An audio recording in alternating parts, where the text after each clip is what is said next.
Okay, ayan.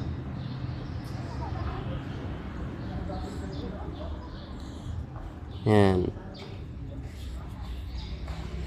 Okay, ito yung uno. Paano ba rotation nito?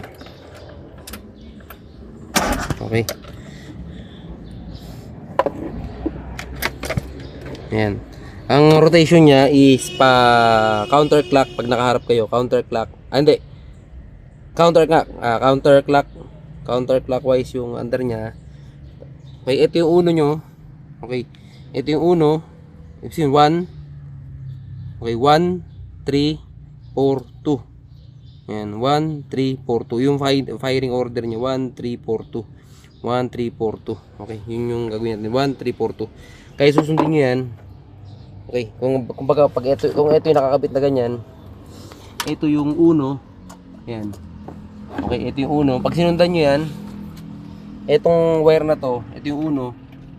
Okay, pag sinundan niyo yan, nakakabit yan sa piston number 1. Okay. 1. Kasi itong 1 3, itong 3, ito nakakabit sa number 3. Ayun. Ayan siya. Oh. Ayan, number 3. Tapos 4. Ayan, 4 ayun sa dulo.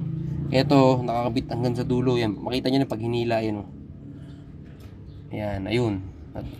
4 2. Okay, ito yung 2. Ayan, 1 3 4 2. Ganun lang yung rotation niya.